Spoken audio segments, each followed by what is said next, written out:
First at 5, testimony just wrapping for the week in the Jeffrey Willis murder trial. Willis accused of killing Rebekah Bletsch while she was jogging in Muskegon County in 2014.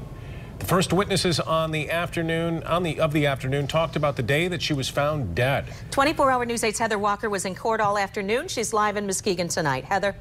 Today, the focus was on Rebekah Bletsch's autopsy. The medical examiner took the stand. At one point, it became too much for one of her family members. Her aunt actually had to leave the courtroom because she began crying uncontrollably. Bletsch's father decided to stay out of the courtroom. Were you able to determine a cause of death in this particular examination? Yes. And what was that? Multiple gunshot wounds of the head. And the manner of death was what, Doctor? Homicide. Dr. Brandy Shattuck performed the autopsy on Rebekah Bletsch. 4 different gunshot wounds were found on the head in the hairline of the scalp. 3 of them were entry wounds. Were abrasions, which are little scabs, on parts of the face, the wrist. There were contusions, which are bruises, also on the face, the wrists, the thigh. There were some abrasions and contusions on the right shoulder and the left, more along the lines of side to back.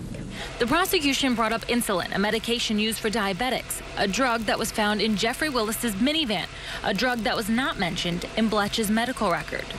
The effect of insulin on a non-diabetic, what could be the cause and effect of using or being exposed to too much insulin? If they do not have additional sugar added, or if they had higher amounts of insulin, they can also become somewhere between unconscious to coma to death.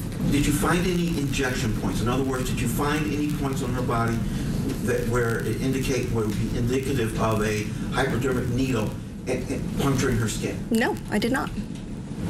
And did you look for those? Do you look for those things? Yes, I do. Okay. Yesterday, we learned Bletsch was found with her shirt raised up and her pants pulled down. Today, they asked the medical examiner about sexual assault. Did you look for evidence of a sexual assault? Yes, I did. And what were your conclusions of that? That there was no obvious trauma to the external genitalia. And did you come to a conclusion as to whether or not there was a sexual assault or not? All I can say is that there was no obvious trauma to any of the genitalia. I am aware of victims who fight back and can have significant trauma, and I am aware of victims who either do not fight back or are unable to fight back and who may not have trauma.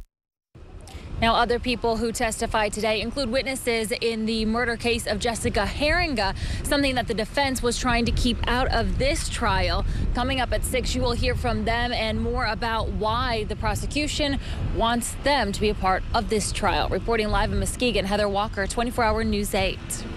All right, Heather, thank you for that report.